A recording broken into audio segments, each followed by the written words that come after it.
والسماء رفعها ووضع الميزان ألا تطغوا في الميزان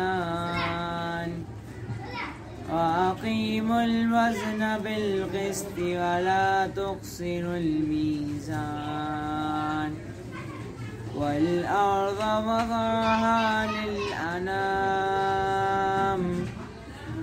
فيها فاكهة والنخل ذات الأكمام والحب ذو العصف والريحان فبأي آلاء ربكما تكذبان صدق الله العظيم.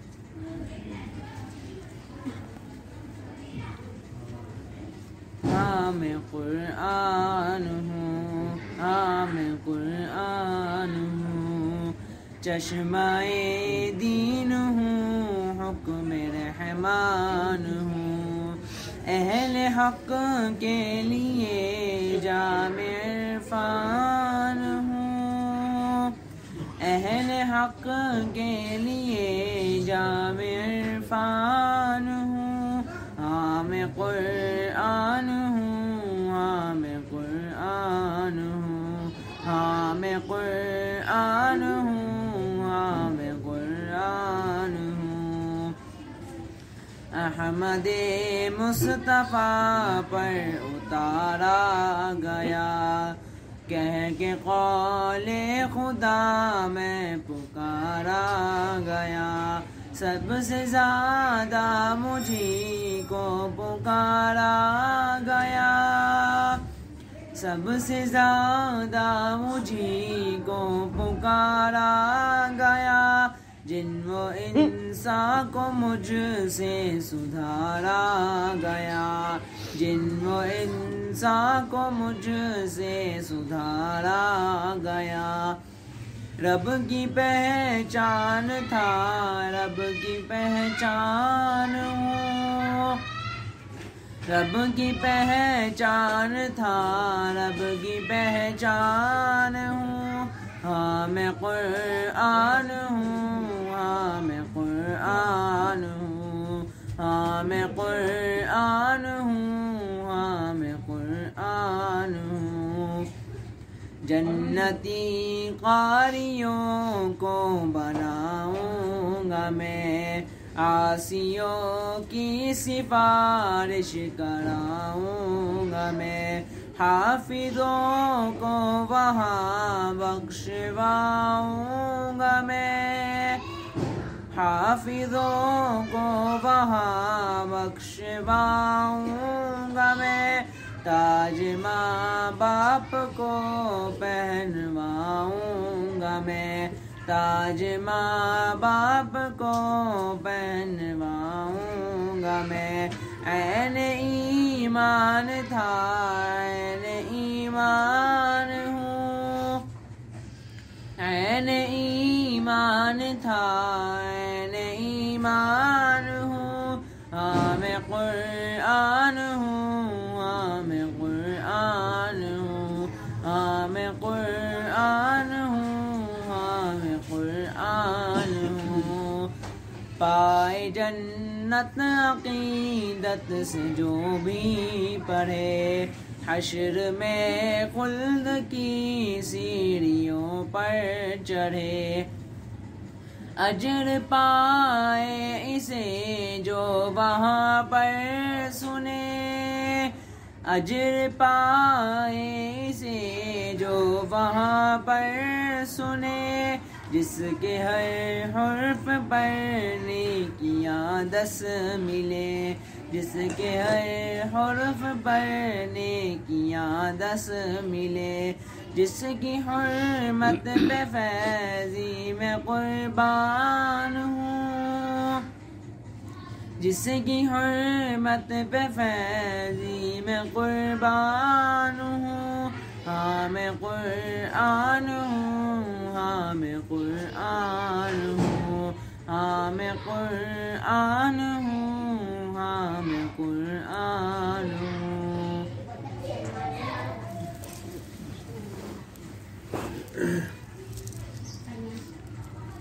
نعبده ونصلي على رسوله الكريم اما بعد اعوذ باللہ من الشیطان الرجیم بسم اللہ الرحمن الرحیم قال اللہ تعالی فی قرآن المجید یا ایھا الذین آمنوا اذکروا اللہ ذکرا کثیرا وقال النبی صلی اللہ علیہ وسلم لکل شیء سقال وسقالۃ القلوب ذکر اللہ او کما قال علیہ الصلاۃ والسلام۔ اللہ رب العزت کا شکر اور احسان ہے کہ اللہ نے ہمیں اپنے حبیب صلی اللہ علیہ وسلم کی امت میں پیدا فرمایا، اور اللہ نے انسانوں پہ جتنی بھی نعمتیں اتاری ان میں یہ نعمت سب سے بڑی ہے۔ کسی بھی انسان پر اتاری گئی نعمتوں میں نبی کریم صلی اللہ علیہ وسلم کی امت میں پیدا ہونا یہ سب سے بڑی نعمت ہے، اس لیے کہ اللہ نے اس کو سب سے بڑی نعمت قرار دیا۔ اللہ نے انسان پہ بہت ساری نعمتیں اتاری ہیں، بندہ ان نعمتوں کو گن نہیں سکتا، گننا بھی چاہے تو نہیں گن سکتا، بے شمار نعمتیں ہیں۔ انسان صرف اپنے جسم پہ غور کر لے تو اپنے جسم کی نعمتوں کو نہیں گن سکتا، لیکن اللہ نے کسی بھی نعمت کا احسان نہیں جتایا۔ نبی کریم صلی اللہ علیہ وسلم کی اللہ نے جو ہمیں نعمت دی اس کا اللہ نے احسان جتایا۔ لقد من اللہ اذ بعث فیہم رسولا من انفسہم، ہم نے تم پر احسان کیا کہ تم میں اپنے رسول کو بھیجا۔ باقی کسی نعمت پر اللہ نے اپنا احسان نہیں جتایا، اس نعمت پر احسان جتایا، یعنی یہ سب سے بڑی نعمت ہے کہ اللہ نے ہمیں اپنے حبیب صلی اللہ علیہ وسلم کی امت میں پیدا فرمایا، اور پھر اس پرآشوب دور میں ہمیں اس ذکر کی مجلس میں، اس اللہ کے نام کی مجلس میں جمع ہونے کی توفیق عطا فرمائی۔ یہ بھی اللہ کی توفیق کی وجہ سے ہے۔ اللہ پاک جس کو چاہتے ہیں اپنی یاد کی، اپنے ذکر کی توفیق دیتے ہیں، اپنے در پہ حاضری کی توفیق دیتے ہیں۔ جس کو نہیں چاہتے اللہ پاک اس کو اپنے در کی حاضری کی توفیق نہیں دیتے۔ جس سے رضا ہوتی ہے اللہ اس کو اپنے در پہ بلاتے ہیں، بغیر رضے والے کو اللہ اپنے در پہ نہیں بلاتے۔ بزرگوں نے واقعہ لکھا ہے، کوئی ساتھی نماز پڑھنے جا رہے تھے، کوئی دو دوست جا رہے تھے، اذان کا وقت ہوا تو ایک ساتھی کہنے لگا میں نماز پڑھ کے آتا ہوں، تم بھی چلو۔ دوسرا کہنے لگا نہیں تم پڑھ کے آؤ، میرے کپڑے خراب ہیں، جیسے ہم اکثر بہانہ کر دیتے ہیں جی میرے کپڑے خراب ہیں۔ تو وہ نماز پڑھنے مسجد کے اندر چلا گیا، دوسرا باہر کھڑا ہو گیا۔ اب وہ اللہ والا آرام سے تسلی سے خشوع و خضوع کے ساتھ نماز پڑھتا تھا، تو یہ جو اس کا باہر ساتھی کھڑا تھا، جب اس نے دیکھا کہ جی سارے نمازی باہر آ گئے ہیں، وہ باہر نہیں آئے، تو اس نے آواز لگائی بھائی تمہیں باہر کون نہیں آنے دیتا؟ تو اس نے اندر سے جواب دیا جو تمہیں اندر نہیں آنے دیتا، جو تمہیں اندر نہیں آنے دیتا۔ تو بندہ جو ان مجلسوں کے اندر، ذکر کی مجلسوں کے اندر، صلحہ کی مجلس کے اندر، دین کی مجلس کے اندر، یہ اللہ رب العزت کی رضا اور مرضی سے آتا ہے، اپنی مرضی سے نہیں آ سکتا۔ اللہ پاک جس کو توفیق دیتے ہیں تو وہ ان مجالس میں شریک ہوتا ہے، جس کو اللہ توفیق نہیں دیتے وہ اللہ کے نام کی، اللہ کے ذکر کی مجلس میں شریک نہیں ہوتا۔ اور یہ مجلسیں، اللہ کے ذکر کی مجلس اتنی بابرکت ہے، روایات کے اندر آتا ہے کہ جو فرشتے آسمان سے اترتے ہیں وہ ایسی مجالس کو ڈھونڈتے ہیں، ان کی ڈیوٹی ہے، وہ ڈھونڈتے ہیں کہ جی اللہ کے ذکر کی مجلس کہاں پر ہے۔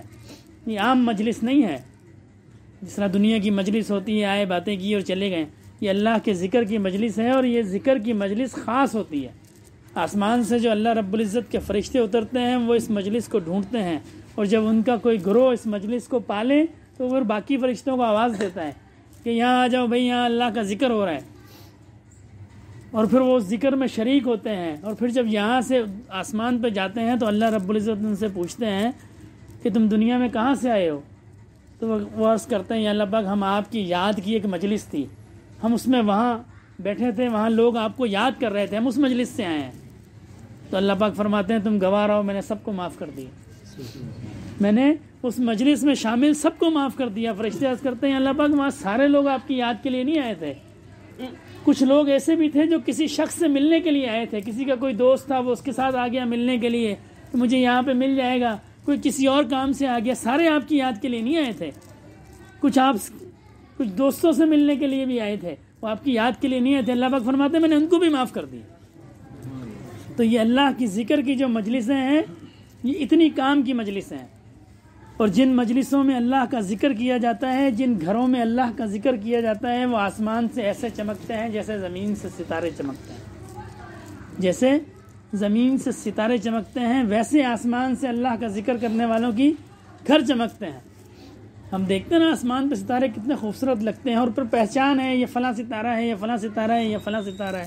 اسی طرح جب جس گھر میں اللہ کا ذکر ہو، آسمان سے وہ چمکتا ہے، آسمانی مخلوق دیکھتی ہے یہ فلاں کا گھر ہے آج اس میں اللہ کا ذکر ہے، یہ فلاں مسجد ہے آج اس میں اللہ کا ذکر ہے، یہ فلاں مقام ہے آج اس میں اللہ کا ذکر ہے۔ یہ اللہ کا ذکر اللہ کی یاد میں معمولی نہیں ہے، اللہ کی یاد تو برکت والی ہے، اللہ کی یاد برکت والی ہے۔ اللہ اس کو اپنی یاد کی توفیق دیتے ہیں جس کو پھر وہ اللہ کا ذکر کرتا ہے، ورنہ بندہ اللہ کو یاد نہیں کر سکتا۔ روایات میں آتا ہے، منقول ہے کہ ایک شخص جو ہے وہ اللہ کو یاد کیا کرتا تھا، اللہ اللہ کرتا تھا، اس کے دل میں شیطان نے وسوسہ ڈالا، بھائی تم اللہ اللہ کرتے ہو، تمہیں تو جواب ہی نہیں آتا، تمہیں تو اللہ اللہ کا جواب ہی نہیں آتا۔ اس نے کہا بات تو ٹھیک ہے، میں تو اللہ اللہ کرتا ہوں، مجھے تو کچھ پتہ ہی نہیں چلتا، کوئی جواب ہی نہیں آتا۔ تو اس نے اللہ اللہ کو چھوڑ دیا، اللہ کو یاد کرنا چھوڑ دیا۔ خواب میں حضرت خضر علیہ السلام کی زیارت ہوئی، پوچھا بھائی اللہ اللہ نہیں کرتے؟ اس نے کہا جی حضرت اللہ اللہ کا کوئی فائدہ ہی نہیں ہے، اس لیے کہ میں تو اللہ کو پکارتا ہوں، اللہ تو مجھے جواب ہی نہیں دیتے، کوئی قبولیت کی کوئی سند نہیں ہے، کوئی مجھے تسلی نہیں ہے۔ فرمایا کہ جب تم ایک دفعہ اللہ کہتے ہو اور اس کے بعد دوسری دفعہ اللہ کہتے ہو، وہ پہلا اللہ کہنا اللہ قبول فرماتے ہیں تو پھر تمہیں دوبارہ کہنے کی توفیق ہوتی ہے۔ اگر اللہ اس کو قبول نہ فرمائے تمہیں دوبارہ اللہ کہنے کی توفیق نہ ہو۔ یہ اللہ کا نام ہے، یہ عظمت والا نام ہے، یہ معمولی نام نہیں ہے۔ جس جگہ پہ اللہ کا نام نہیں لیا جائے وہاں سے شیطان بھاگ جاتا ہے، یہ معمولی نام نہیں ہے، یہ اللہ کا نام ہے، یہ ہر چیز کی روح ہے۔ یہ جو کائنات ہے اس کی روح بھی اللہ کا نام ہے، یہ جو نباتات ہیں اس کی روح بھی اللہ کا نام ہے۔ جب تک پودا زندہ رہتا ہے وہ اللہ کا ذکر کرتا ہے، اللہ کو یاد کرتا رہتا ہے۔ جب وہ اللہ کی یاد بند کر دیتا ہے وہ ٹوٹ کے مرجھا جاتا ہے، گر جاتا ہے، مر جاتا ہے۔ جب تک مچھلی اللہ کو یاد کرتی رہتی ہے وہ سمندر کے اندر تیرتی رہتی ہے، جب وہ اللہ سے غافل ہوتی ہے، اللہ کی یاد سے غافل ہوتی ہے، وہ جال میں پکڑی جاتی ہے۔ بزرگوں کے حالات میں لکھا ہے نا، کوئی اللہ والے اپنے بچے کے ساتھ تھے اور سمندر کے کنارے چلے گئے مچھلی پکڑنے۔ اب انہوں نے جال ڈالا اور مچھلی پکڑتے، اور جو ساتھ میں جو ٹوکری ہوتی ہے اس میں ڈالتے رہتے۔ وہ جو ساتھ بچہ تھا وہ اس کو نکالتا اور دوبارہ دریا میں پھینک دیتا، سمندر میں پھینک دیتا۔ جب کافی دیر ہو گئی تو حضرت نے کہا جی بہت ساری مچھلیاں ہو گئی، چلیں۔ جب اس کو دیکھا تو اس میں ایک بھی مچھلی نہیں۔ اس سے کہنے لگے صاحبزادے بھائی یہ کیا کیا تم نے؟ اس نے کہا کہ ابا جان میں نے سنا ہے جو مچھلی اللہ کے ذکر سے غافل ہوتی ہے وہ جال میں پھنستی ہے، میں نے سوچا ایسا نہ ہو اس غافل مچھلی کو ہم کھائیں تو ہم بھی اللہ کے ذکر سے غافل ہو جائیں، ہم بھی اللہ کے ذکر سے غافل ہو جائیں۔ ہر چیز اللہ کا ذکر کرتی ہے۔ حضرت فضل علی قریشی رحمۃ اللہ علیہ مسکین پور شریف والے ہمارے سلسلے کے بڑے بزرگ ہیں۔ حضرت کی مجلس میں ذکر کی مجلس تھی، واز فرما رہے تھے تو ایک فقیر نے دھاگے کو توڑا، گھاس کو توڑ لیا۔ بعض کی عادت ہوتی ہے وہ بیٹھے کچھ حرکت کرتے رہتے ہیں، تو حضرت کی نظر پڑ گئی۔ حضرت نے فرمایا فقیرہ تو نے یہ دو غلط کام کیے، ایک تو تم نے اپنے شیخ کی مجلس میں لایانی کام کیا، اس کام کی کوئی ضرورت نہیں تھی، لایانی کام ہے، فضول کام ہے یہ، اور دوسرا یہ گھاس جو ہے یہ ہری تھی، زمین کے ساتھ لگی تھی، یہ اللہ کا ذکر کر رہی تھی، تم نے اس کو توڑ کے اللہ کے ذکر کو ختم کر دیا۔ تو ہر چیز اللہ کا ذکر کرتی ہے، اور جہاں اللہ کا ذکر ہو وہاں کوئی اور چیز نہیں ہے۔ جس دل میں اللہ کا ذکر ہو، جس دل میں اللہ کی یاد ہو، وہاں سے پھر ساری یادیں نکل جاتی ہیں۔ پھر بادشاہی بھی اچھی نہیں لگتی، فقیری اچھی لگتی ہے۔ ابراہیم بن ادم رحمۃ اللہ علیہ کا بڑا مشہور واقعہ سب دوستوں نے سنا ہوگا، بادشاہی چھوڑ دی، حالانکہ بادشاہی میں تو راحت ہے بھائی، لیکن جب دل میں اللہ کی یاد پیدا ہو گئی، اللہ کی محبت پیدا ہو گئی، اللہ کی تڑپ پیدا ہو گئی، پھر بادشاہی اچھی نہیں لگی، پھر جنگل میں جا کے اللہ اللہ کرتے تھے۔ ایک دفعہ وزیر آیا، اس نے دیکھا جی دریا کے کنارے بیٹھے ہیں اور اللہ اللہ کرتے ہیں۔ اس نے اپنے ساتھی مشیروں کو کہا کہ دیکھو یہ بادشاہ جو ہے اچھی بھلی اس کے بعد بادشاہت تھی، دنیا کی بادشاہ تھا یہ، اور اب دیکھو سب چھوڑ چھاڑ کے یہاں بیٹھا ہے. ان کے پاس گیا. اللہ والوں کو اللہ نے بصیرت دی ہوتی ہے, اللہ نے بصیرت دی ہوتی ہے اللہ والوں کو. حضرت کو اس کی دل کی بات اللہ نے معلوم ہو گئی ان کو کہ جی یہ مجھے پاگل سمجھتا ہے, دیوانہ سمجھتا ہے. ایک سوئی کو دریا میں پھینکا اور کہنے لگے جی ذرا تم وزیر ہو, تمہاری آج کل حکومت ہے, اس کو نکال دو.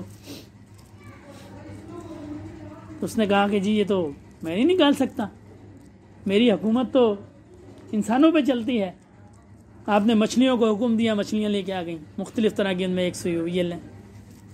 جب بندہ اللہ کی یاد میں مستغرق ہو جاتا ہے, اللہ کو اپنا محبوب بنا لیتا ہے, اللہ پاک اس کے لیے سارے خزانوں کو کھول دیتے ہیں.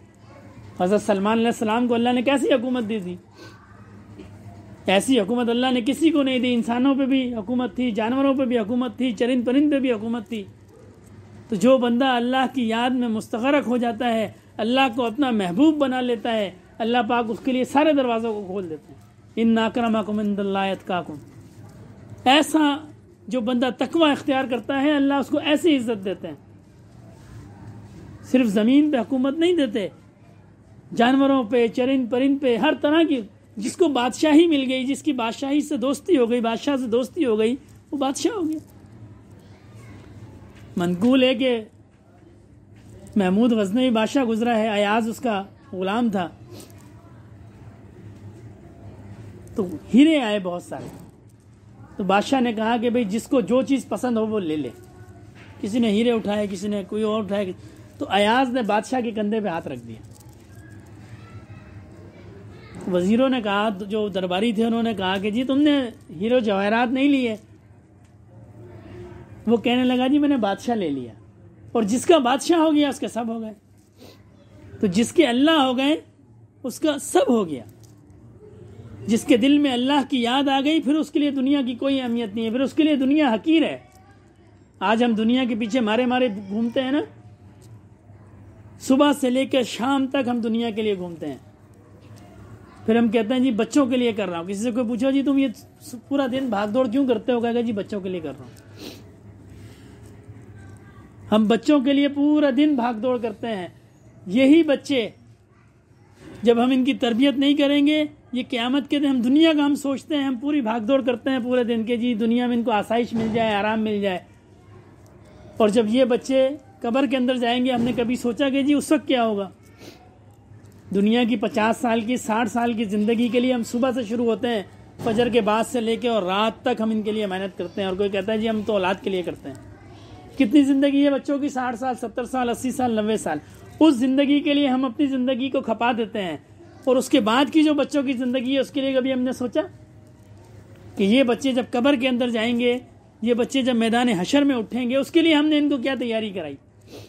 خوش نصیب ہیں وہ ماں باپ جو اپنے بچوں کو اللہ کا دین سکھاتے ہیں, اللہ کا قرآن سکھاتے ہیں, علم حدیث سکھاتے ہیں, علم فقہ سکھاتے ہیں. وہ خوش نصیب ہیں. کیوں کہ باقی والدین تو اس 60 سال کی زندگی کی تیاری کراتے ہیں نا, وہ اس زندگی کی تیاری کراتے ہیں جس کے بارے میں امام غزالی نے فرمایا کہ زمین اور آسمان کو رائی کے دانوں سے بھر دیا جائے, اور ایک پرندہ ہے اور 1000 سال کے بعد ایک دانے کو اٹھا کے لے جائے, تو یہ رائی کے دانے ختم ہو جائیں گے, وہ زندگی ختم نہیں ہوگی. تو جو ماں باپ اپنے بچوں کو قرآن پڑھاتے ہیں, اللہ کا دین سکھاتے ہیں, وہ اس زندگی کی تیاری کرتے ہیں. اور وہ صرف ان کے لیے نہیں ہے, وہ اس ماں باپ کو بھی نفع دے گی. حضرت عیسیٰ علیہ السلام ایک قبر کے پاس سے گزرے تو دیکھا قبر کے اندر آگ جل رہی ہے, مردے کو عذاب ہو رہا ہے. کسی کام سے گئے, جب واپس تشریف لائیں اسی قبر پہ نظر پڑی, دیکھا اب قبر جنت کے باغوں میں سے باغ ہے. اللہ رب العزت کی جناب میں عرض کی کہ اللہ پاک تھوڑی دیر پہلے اس قبر میں آگ تھی, اب اس قبر میں آیا ہوں تو راحت ہی راحت ہے. یہ تو جنت کے باغوں میں, ایسا کیا معاملہ ہوا ایسا؟ اللہ رب العزت نے فرمایا کہ جب یہ شخص فوت ہوا تو اس کا ایک چھوٹا بچہ تھا اس کی ماں کے پیٹ میں, اس کی بیوی کے پیٹ میں. آج وہ بچہ اس کی بیوی نے کسی استاد کے پاس بھیجا اور اس کو کہا کہ جی اس کو اللہ کا نام سکھائیں, اور اس استاد نے اس کو سکھایا بسم اللہ الرحمن الرحیم. کیا پڑھایا؟ بسم اللہ الرحمن الرحیم, شروع اللہ کے نام سے جو انتہائی رحمان اور رحیم ہے. اللہ رب العزت نے فرمایا مجھے حیا آئی کہ اس کا بچہ جو ہے وہ زمین کی پیٹھ پہ کہے کہ اللہ رحمان اور رحیم ہے اور میں اس کے باپ کو زمین کے پیٹ کے اندر آگ میں جلاؤں؟ میں اس کے باپ کو زمین کے پیٹ کے اندر آگ میں جلاؤں؟ مجھے حیا اس بات سے، میں نے اس کی قبر کو جنت کے باغوں میں سے باغ بنا دی۔ یہ ایسا برکت والا علم ہے، یہ ایسا برکت والا نام ہے۔ حضرت مجدد الف ثانی رحمۃ اللہ علیہ قبرستان تشریف لے گئے، دعا فرمائی، پھر آپ کے ذہن میں خیال آیا، آپ نے دعا کی کہ یا اللہ پاک، میں نے سنا ہے کہ اگر کوئی عالم کسی قبرستان میں جائے تو اللہ پاک اور اس قبر پہ دعا کرے تو اللہ پاک اس کی برکت سے اس قبر پہ عذاب کو اٹھا لیتے ہیں۔ تو میرے یہاں آنے سے بھی کچھ نفع ہوا کہ نہیں ہوا؟ آواز آئی کہ تمہاری برکت سے ہم نے اس پورے قبرستان والوں سے عذاب اٹھا لی۔ یہ اللہ کے دین کی برکت ہے، یہ اللہ کے نام کی برکت ہے، یہ اس علم کی برکت ہے جو آج ہم اپنی اولاد کو سکھاتے ہوئے کتراتے ہیں کہ جی لوگ کہیں گے مولوی بن گیا۔ لوگ کیا کہیں گے؟ مولوی بن گیا۔ آج ہم کتراتے ہیں اپنی اولاد کو، ہم انگریزی اسکولوں میں بھیجتے ہیں، ہم بڑے بڑے اسکولوں میں بھیجتے ہیں۔ کیوں؟ 60 سال اس کے زندگی کے اچھے گزر جائیں، 80 سال اچھے گزر جائیں، 70 سال اچھے گزر جائیں، اور اس زندگی کے لیے نہیں جو اس کو بھی نفع دے گی، جو اس کو بھی نفع دے گی۔ آج اپنے بچے کو قرآن پڑھائے گا، کل اس کی قبر میں راحت ہوگی۔ حافظ ایسے بچوں کو، ایسے رشتہ داروں کو جنت کے اندر لے کے جائے گا جن کے بارے میں حکم ہوگا کہ ان کو جہنم میں لے جاؤ، ان کو جہنم میں لے جاؤ۔ وہ اللہ کا بندہ کھڑا ہوگا، عرض کرے گا یا اللہ پاک یہ میرے رشتہ دار ہیں، یہ میرے رشتہ دار ہیں، آپ ان کو معاف فرما دیں۔ اللہ پاک اس کو معاف فرما دیں گے، اور ایک نہیں 10 لوگوں کو، 10 لوگوں کو۔ آج ہم اس بچے کو مدرسے بھیجتے ہوئے ہمیں پریشانی ہوتی ہے، ہم سوچتے ہیں شاید ہم پیچھے رہ جائیں گے، شاید ہم دنیا سے پیچھے رہ جائیں گے۔ یہ وہ بچہ ہے جس کو ہم قرآن کا علم دیں گے، یہ اس دنیا میں بھی ہمیں نفع دے گا اور یہاں سے جانے کے بعد بھی ہمیں نفع دے گا۔ جس کو ہم عالم بنائیں گے اس دنیا میں بھی ہمیں نفع دے گا، یہاں سے جانے کے بعد بھی ہمیں نفع دے گا، خود بھی خوش رہے گا اور ہمیں بھی خوش رکھے گا۔ یہ بچوں کی تربیت جو ہے یہ معمولی بات نہیں ہے۔ ہم تک جو دین پہنچا یہ ہمارے بڑوں کی محنت سے پہنچا، اور ہم نے اس دین کو اپنے بچوں میں منتقل کرنا ہے، اپنی نسلوں میں منتقل کرنا ہے۔ اپنے بچوں کو اللہ کا قرآن سکھانا ہے، اللہ کا دین کا علم سکھانا ہے، حافظ بنانا ہے، قاری بنانا ہے، عالم بنانا ہے، اور پھر اس کو دنیا کا ہنر بھی سکھانا ہے کہ ٹھیک ہے دنیا بھی کماؤ۔ صرف دنیا پہ نہیں لگانا۔ پھر ہم کہتے ہیں ہمارے بچے ہمارا ادب نہیں کرتے، کیوں؟ ساری عمر ہم انگریزی اسکولوں میں ڈال کے رکھتے ہیں، ان کو خود نہیں پتا، جس استاد کو نہیں پتا کہ باپ کا ادب کیا ہے، جس استانی کو نہیں پتا کہ باپ کا ادب کیا ہے، وہ بچے کو کیا سکھائے گا یا سکھائے گی؟ ہم اللہ کا دین سکھائیں گے، رسول اللہ صلی اللہ علیہ وسلم کی حدیث سکھائیں گے، اس بچے کو پتا ہوگا یہ میرا باپ ہے، اس کو ایک نظر دیکھنا مقبول حج کا ثواب ملتا ہے۔ صرف دیکھنا، جو شخص اپنے باپ کو محبت کی نگاہ سے دیکھے گا اللہ اس کو ایک حج کا ثواب دیں گے، اور حج بھی وہ جو قبول شدہ ہو۔ اور ماں کے قدموں تلے فرمایا جنت ہے۔ یہ آداب اس کو بچے کو کون سکھائے گا؟ یہ اللہ کا دین سکھائے گا، اللہ کا قرآن سکھائے گا، رسول اللہ صلی اللہ علیہ وسلم کا فرمان سکھائے گا۔ اور جیسے یہ باپ کی ذمہ داری ہے ویسے ہی یہ ماں کی بھی ذمہ داری ہے، اپنے شوہر کی، اپنے بچوں کا خیال رکھنا، اپنے شوہر کی دین کے معاملے میں مدد کرنا۔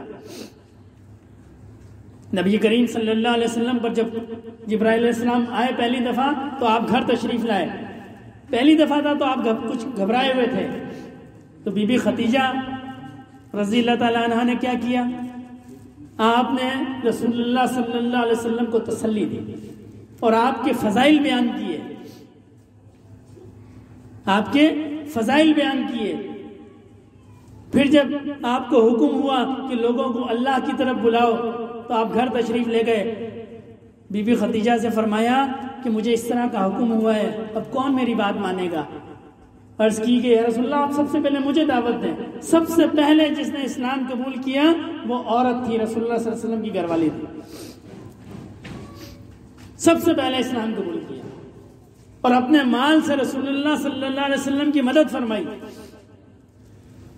اور رسول اللہ صلی اللہ علیہ وسلم نے آپ کا اتنا اکرام فرمایا, جب تک آپ حیات رہیں آپ صلی اللہ علیہ وسلم نے دوسرا نکاح نہیں فرمایا. یہ بیوی کا بھی کام ہے, گھر والی کا بھی کام ہے کہ وہ اپنے بچوں کی بھی تربیت کرے, اور دین کے معاملے میں, یہ میری بہنیں بھی سن رہی ہیں, دین کے معاملے میں اپنے شوہر کی بھی مدد کرے.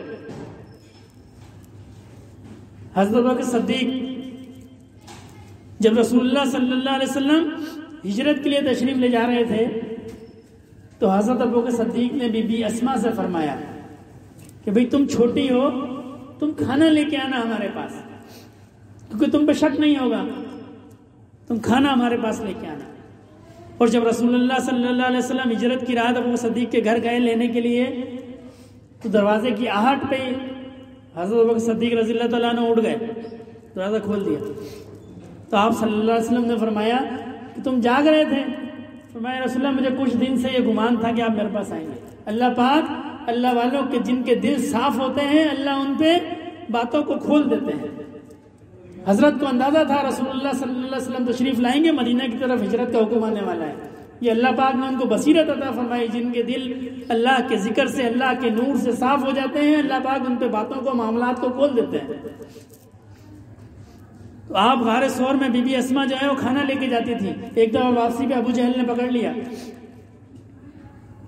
کہنے لگا تمہیں پتا ہے رسول اللہ کہاں ہے, محمد کہاں ہے تمہیں پتا ہے, اور آپ کی گال پہ تھپڑ مارا اور گربان پکڑ کے یوں کھینچا.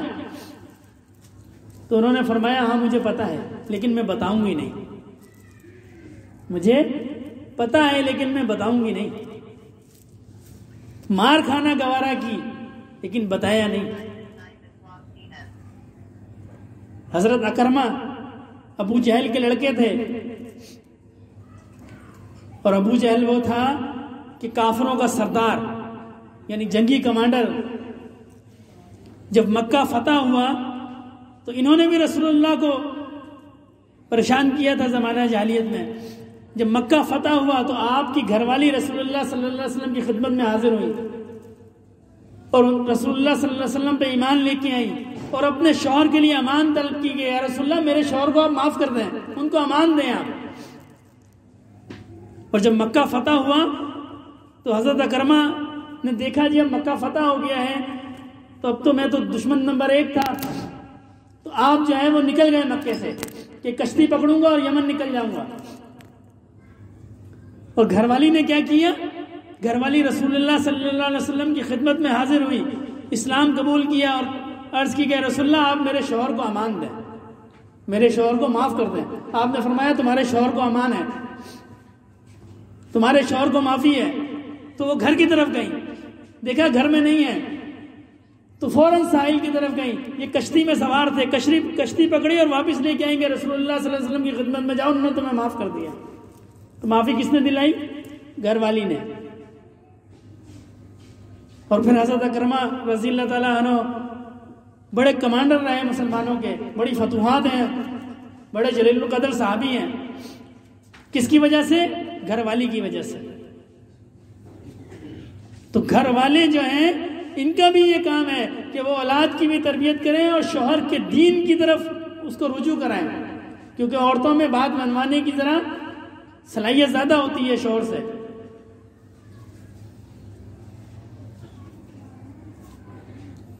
عورتوں کا یہ کام ہے بچوں کو بھی تربیت کریں اور اپنے شوہر کو بھی دین کی طرف راغب کریں حکمت کے ساتھ. اور شوہر کا یہ کام ہے کہ وہ اپنے گھر والوں کو دین کی طرف چلائے, اپنی بیوی کو نماز پڑھائے, اپنی بہن کو نماز پڑھائے, اپنی ماں کو نماز پڑھائے. اس لیے کہ ایک عورت جو ہے وہ 4 مردوں کو جہنم کے اندر لے کے جائے گی. ایک عورت 4 مردوں کو جہنم کے اندر لے کے جائے گی. اپنے بیٹے کو جہنم کے اندر لے کے جائے گی, اپنے شوہر کو جہنم کے اندر لے کے جائے گی, اپنے بھائی کو جہنم کے اندر لے کے جائے گی, اور اپنے باپ کو جہنم کے اندر لے کے جائے گی. ایک عورت جب جہنم میں جائے گی 4 بندوں کو ساتھ 4 مردوں کو ساتھ لے کے جائے گی, اکیلے نہیں جائے گی. آج ہم اپنے گھر کے معاملے میں بے پرواہ ہیں. بیٹی سے کپڑے استری کرا سکتے ہیں, بیوی سے کپڑے استری کرا سکتے ہیں, بیوی کو نماز کا نہیں کہہ سکتے.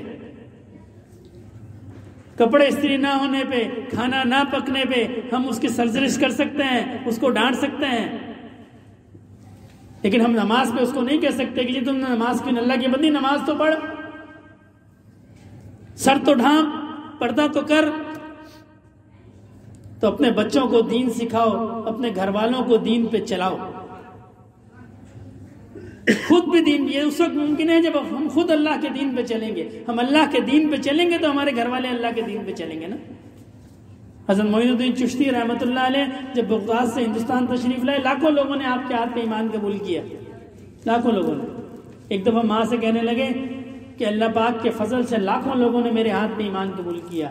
ماں نے فرمایا تمہارا کام نہیں ہے, یہ تمہارا کمال نہیں ہے, یہ تو میرا کمال ہے. اس لیے کہ جب سے تم میرے پیٹ میں آئے میں نے کبھی کوئی مشتبہ لقمہ بھی نہیں کھایا, میں نے کبھی کوئی مشتبہ لقمہ بھی نہیں کھایا, اللہ یہ کہ حرام کھایا ہو, مشتبہ لقمہ بھی نہیں کھایا. تو یہ تو اس کی برکت ہے, اس میں تمہارا کیا کمال ہے. ہمارے حضرت رحمت اللہ علیہ ایک واقعہ بیان فرمایا کرتے تھے. فرمایا ایک بزرگ کہیں سے جا رہے تھے تو ایک عورت نے ایک من آٹا گوندا ہوا حضرت کی خدمت میں پیش کیا کہ حضرت جماعت ساتھ ہے, یہ فقیروں کے لیے, اللہ کے فقیروں کے لیے. فقیر کون ہوتا ہے؟ جو اللہ کے در کا منگتا ہوتا ہے وہ فقیر ہوتا ہے. جو در در کے منگتا ہوتا ہے تو گداگر ہوتا ہے, ہم اس کو فقیر کہتے ہیں. وہ فقیر نہیں ہوتا. جو در در پہ مانگتا ہے وہ فقیر نہیں ہوتا, وہ تو گداگر ہوتا ہے. فقیر تو وہ ہوتا ہے جو اللہ کے در سے مانگتا ہے, وہ فقیر ہوتا ہے.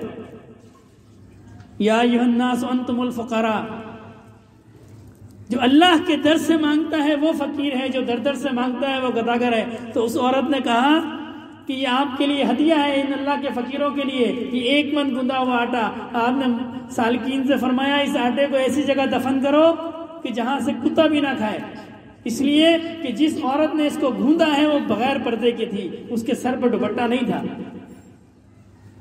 تو اس کو کتا بھی کھائے گا تو بے حیا ہو جائے گا. اس کو ایسی جگہ دفن کرو جہاں سے کتا بھی اس کو نہ کھائے. آج ہماری مستورات کے سر پہ دوپٹہ نہیں ہوتا, ایسی نحوست ہے دوپٹہ نہ ہونے کی. رسول اللہ صلی اللہ علیہ وسلم کے پاس جب پہلی وحی آئی, جبرائیل علیہ السلام تشریف لائے تو آپ گھر آئے تھوڑے گھبرائے ہوئے, اور بی بی خدیجہ سے فرمایا کہ ایسا ایسا میرے ساتھ معاملہ ہوا. تو بی بی خدیجہ نے فرمایا اچھا جب دوبارہ آئے نا وہ فرشتہ دوبارہ آئے تو آپ مجھے بلا لینا. تو حضرت جبرائیل علیہ السلام جب دوبارہ رسول اللہ صلی اللہ علیہ وسلم کو نظر آئے تو آپ نے بی بی خدیجہ کو بلایا. بی بی خدیجہ آئیں اور رسول اللہ صلی اللہ علیہ وسلم سے پوچھا آپ کو نظر آ رہے ہیں جبرائیل علیہ السلام؟ رسول اللہ صلی اللہ علیہ وسلم نے فرمایا ہاں مجھے نظر آ رہا ہے. تو بی بی خدیجہ نے اپنے بالوں کو ننگا کیا, کچھ بالوں کو ننگا کیا سر کو. پھر رسول اللہ صلی اللہ علیہ وسلم سے پوچھا آپ نظر آ رہے ہیں؟ آپ نے فرمایا نہیں. چلے گئے. تو بی بی خدیجہ نے فرمایا وہ یقیناً اللہ کے فرشتے, اس لیے کہ شیطان ہوتا تو کبھی بھی نہ جاتا. یعنی عورت اگر ننگے سر ہو تو وہاں پہ فرشتے نہیں آتے رحمت کے. جس گھر میں عورت کا سر ننگا ہو وہاں رحمت کے فرشتے نہیں آتے. آج ہمارے عام بات ہو گئی ہے. تنہائی میں تو دور کی بات, مجمع میں جو ہے وہ بازاروں کے اندر عورتیں ننگے سر گھومتی ہیں.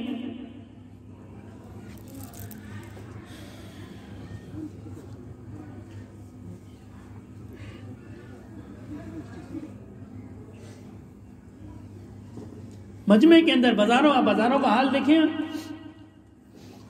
وہ اعلیٰ اکبر آبادی ایک شاعر تھا نا, اس نے شعر کہا, اس نے کچھ عورتیں اس کو نظر آئیں بازار, اس زمانے کی بات ہے جب انڈیا پاکستان ایک تھے.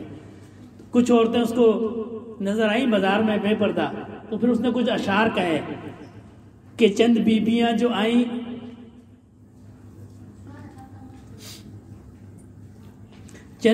جو آئیں نظر بے پردہ, پوچھا اکبر نے تمہارا پردہ کدھر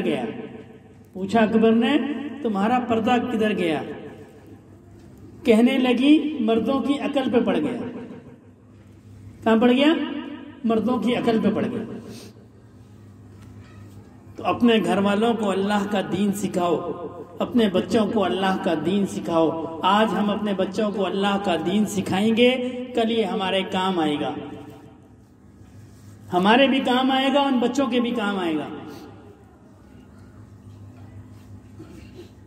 ورنہ پھر یہ ہوگا، ایسے واقعات ہیں میری نظر سے. یہ عبدالستار ایدھی ہے، ایدھی سب جانتے ہوں گے، ایدھی فاؤنڈیشن. اس کا ایک انٹرویو گزرا، اس سے کسی نے پوچھا کہ جی کوئی آپ کا ایسا واقعہ زندگی کا جو آپ کو یاد ہو. کہنے لگا جی ایک جگہ سے فون آیا کہ جی ڈیتھ باڈی، لاش پڑی ہوئی ہے، میت پڑی ہوئی ہے، لے جائیں. تو کہنے لگے وہاں ہمارا رضاکار گیا، ڈرائیور اور ساتھ جو بندہ ہوتا ہے. تو وہاں ڈیفنس کے کسی علاقے میں وہ میت پڑی تھی. تو ایک نوجوان باہر آیا، اس نے کہا جی اندر میت پڑی ہے، اس کو اٹھا کے لے جاؤ. اور کچھ پیسے اس کو دیے کہ جی یہ اس کی کفن دفن کر دینا. اور ایک ٹیکسی بالکل دروازے پہ کھڑی تھی جس میں اس نوجوان کی جو ہے بیوی اور بچے تھے. اور جب یہ پیسے دینے میں کچھ وقت لگا رہا تھا تو پیچھے سے اس عورت نے آواز دی، بھائی جلدی کرو فلائٹ نکل جائے گی ہماری، جلدی کرو فلائٹ نکل جائے گی. تو وہ جو ڈرائیور تھا اس نے کہا کہ یہ جو میت تم ہمارے حوالے کر رہے ہو یہ کون ہے؟ تو وہ نوجوان کہنے لگا یہ میرا باپ ہے. یہ کون ہے؟ میرا باپ ہے. اس نوجوان کے پاس وقت نہیں تھا کہ وہ اپنے باپ کو کاندھا دے دیتا، اس کو نلا دھلا دیتا. کیوں وقت نہیں تھا؟ کہ ساری زندگی باپ اس کو باہر بھیجتا رہا، باہر پڑھ لو، دنیا حاصل کر لو، دنیا حاصل کر لو. پھر اولاد کے بعد اتنا وقت بھی نہیں تھا کہ وہ اپنے باپ کو کاندھا دے دے. کم از کم اولاد کو اتنا دین تو بندہ سکھا جائے کہ وہ باپ کو کاندھا دے دے، باپ کا جنازہ پڑھ دے. یہی حق ہے نا اولاد، کچھ پڑھ کے دے دے. تو وہ لوگ خوش نصیب ہیں جو اللہ کے قرآن کو پڑھتے ہیں، رسول اللہ صلی اللہ علیہ وسلم کی احادیث کو پڑھتے ہیں، اس نور نبوت کو حاصل کرتے ہیں. اور پھر وہ سونے پہ سہاگا ہیں وہ لوگ جو رسول اللہ صلی اللہ علیہ وسلم کے دین کو حاصل کرتے ہیں اور اس کے بعد پھر معرفت کے حقیقت کے علم کو حاصل کرتے ہیں. رسول اللہ صلی اللہ علیہ وسلم سے 2 علوم جاری ہوئے، ایک جو علماء پڑھاتے ہیں کال کا علم، قرآن کا علم، حدیث کا علم، اور دوسرا علم جو رسول اللہ صلی اللہ علیہ وسلم کے سینے سے جاری ہوا جس کو علم تصوف کہتے ہیں، علم سلوک کہتے ہیں، علم الاحسان کہتے ہیں. وہ جو علم ہے رسول اللہ صلی اللہ علیہ وسلم کا، یہ ہمیں بتائے گا کہ نماز کیسے پڑھنی ہے، روزہ کیسے رکھنا ہے، حج کیسے کرنا ہے، دین کے باقی معاملات کیسے کرنے ہیں. اور جو سینے والا علم ہے یہ ان اعمال کے اندر اخلاص کو پیدا کرے گا، ان اعمال کے اندر اخلاص کو پیدا کرے گا. جب یہ سینے سے سینے میں منتقل ہوگا، یہ عشق الہی کی محبت سینے سے سینے میں منتقل ہوگی، پھر پتہ چلے گا یہ جو نماز ہم پڑھتے تھے اس نماز کی کیا حقیقت ہے، اس نماز کی کیا حقیقت ہے. فرمایا نماز مومن کی معراج ہے.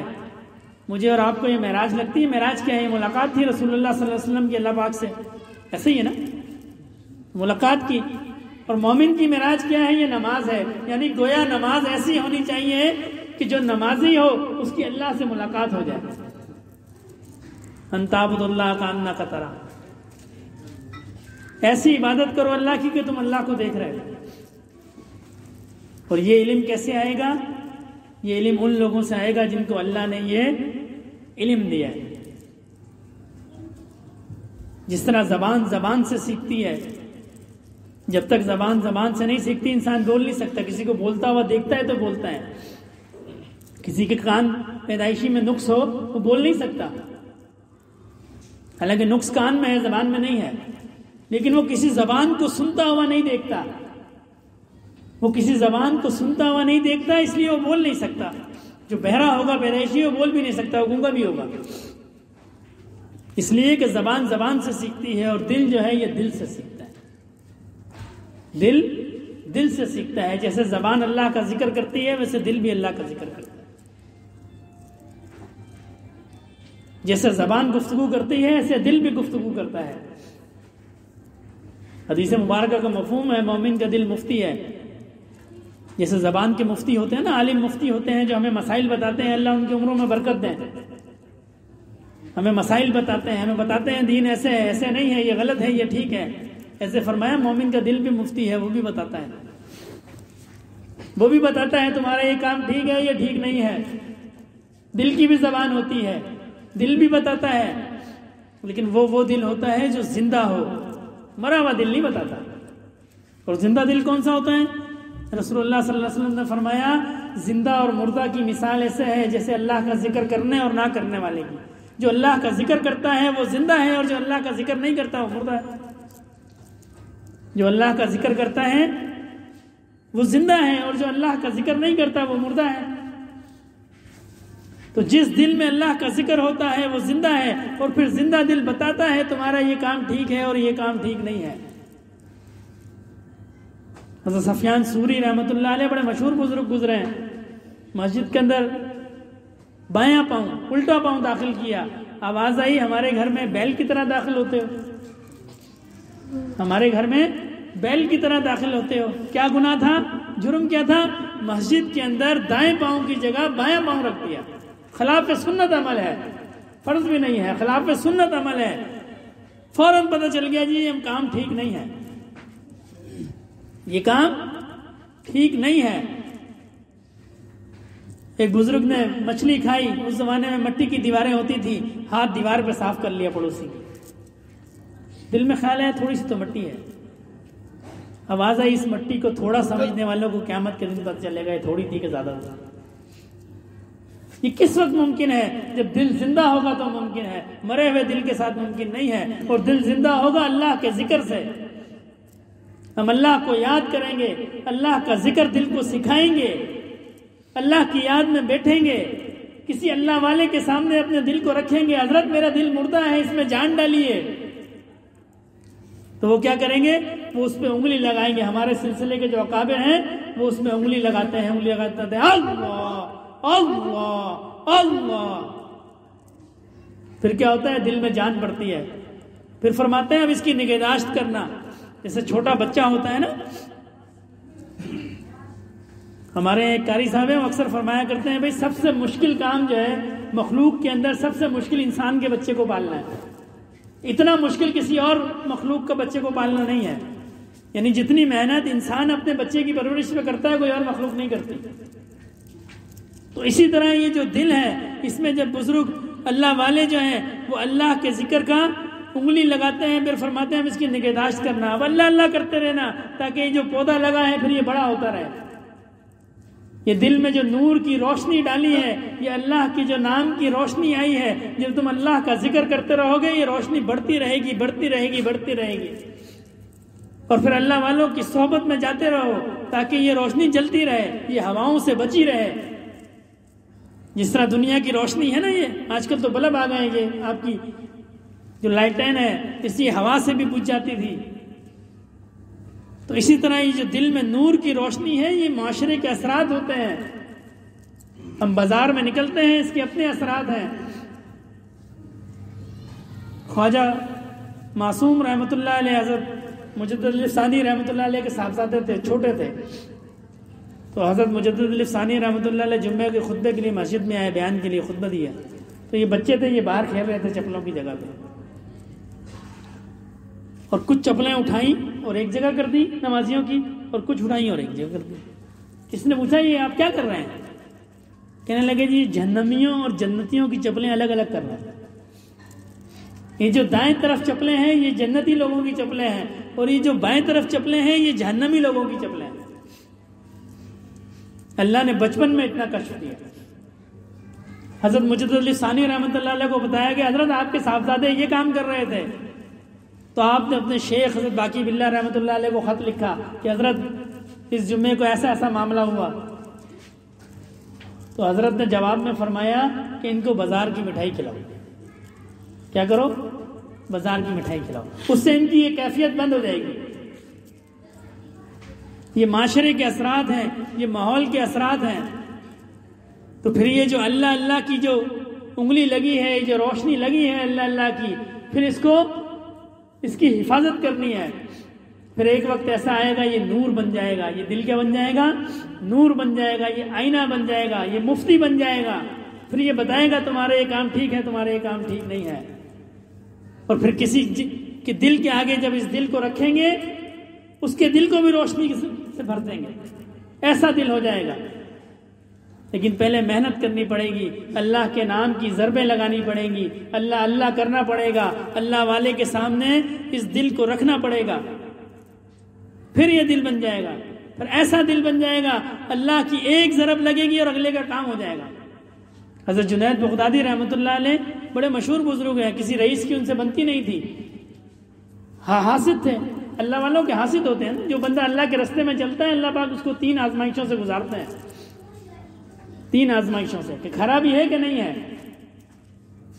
ہم اگر مٹکا بھی لینے جاتے ہیں تو کیا کرتے ہیں، دیکھنے میں تو سارے جڑے ہوئے لگتے ہیں مٹکے، لیکن ہم اس کو بجا کے دیکھتے ہیں کہ یہ کہیں سے ٹوٹا ہوا تو نہیں ہے. تو اسی طرح جو اللہ کے رستے میں چلتا ہے نا، تو اللہ پھر اس کو بجا کے دیکھتے ہیں. اس پہ 3 آزمائشیں آتی ہیں. یا تو فکر و فاقہ آتا ہے، فکر و فاقہ، کبھی مال ملا کبھی نہیں ملا، کبھی کھانے کو ملا کبھی نہیں ملا. یا اس کو یا اس کی اولاد کے بدن میں کوئی بیماری رکھ دی جاتی ہے. یا اس کے حاسد ہوتے ہیں، حسد کرنے والے اس سے. تو وہ جو رئیس تھا وہ حضرت سے حسد کیا کرتا تھا. کسی نے کہا جی بہت اللہ والے ہیں، اس نے کہا چلو میں دیکھ لیتا ہوں کتنے اللہ والے ہیں. اس کی ایک حسین و جمیل لونڈی تھی، غلام تھی. اس سے کہنے لگا تم جاؤ حضرت جنید بغدادی کی مجلس میں اور حضرت کے سامنے بیٹھنا اور حضرت سے مسئلہ پوچھنا اور بہانے سے اپنے نقاب کو گرا دینا، میں بھی دیکھتا ہوں یہ کتنے اللہ والے ہیں. تو وہ کنیز گئی کہ حضرت کو مسئلہ پوچھنا ہے اور بیٹھ گئی اور بہانے سے اپنے نقاب کو گرایا. تو جب حضرت کی نظر اس پہ چہرے پہ پڑی تو حضرت کے منہ سے نکلا اللہ. کیا نکلا؟ اللہ. بس وہ حضرت کے دل سے نکلنا تھا کہ اس کے دل میں پیوست ہو گیا. وہ وہیں سے بھاگی اپنے مالک کے پاس، کہنے لگی اب میں تیرے کام کی نہیں رہی، اب میں تیرے کام کی نہیں رہی. پھر وہ سارا دن اللہ کو یاد کیا کرتی تھی اور ساری رات نفل پڑھا کرتی تھی. اور وہ جو حاسد تھا وہ کہا کرتا تھا میں نے جنید بغدادی کا کیا بگاڑا تھا کہ اس نے میری کنیز کو مجھ سے چھین لیا. یہ اللہ والوں کی نظر ہے. جیسے بری نظر لگتی ہے نا، ہم مانتے ہیں کسی بری نظر لگ گئی، ایسے اچھی نظر بھی لگتی ہے، ایسے اچھی نظر بھی لگتی ہے، اللہ والوں کی نظر لگتی ہے. دعا کیا کریں ہمیں کسی اللہ والے کی نظر لگ جائے. ہمارے بڑے حضرت رحمۃ اللہ علیہ کی خدمت میں ایک شخص آیا، کہنے لگا حضرت میں نے بہت اللہ والے دیکھے، مجھے نفع نہیں ہوا. میں نے بہت اللہ والے دیکھے، میں بہت اللہ والوں کی خدمت میں گیا، میں نے بہت دیکھے لیکن مجھے فائدہ نہیں ہوا. ہمارے حضرت رحمۃ اللہ علیہ فرمانے لگے اگر ان میں سے کوئی ایک بھی تجھے دیکھ لیتا تو بن جاتا. تو نے تو بہت سے دیکھے، تجھے کوئی ایک بھی دیکھ لیتا تو بن جاتا. حضرت تھانوی نے ایک واقعہ لکھا ہے، حضرت معین الدین چشتی رحمۃ اللہ علیہ عبادت کیا کرتے تھے کسی حجرے کے اندر. تو ایک دفعہ باہر نکلے تو ایک کتا گزر رہا تھا، حضرت کی نظر اس کتے پہ پڑی.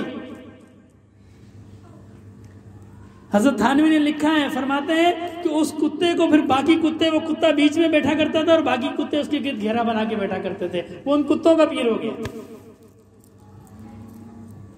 وہ اللہ والے کی نظر سے ان کتوں کا پیر ہو گیا. یہ نظر کام کرتی ہے، اچھی نظر بھی کام کرتی ہے. ہمارے بڑے حضرت رحمۃ اللہ علیہ پنجاب دورے پر تشریف لے گئے تو وہاں ایک ساتھی نے کہا کہ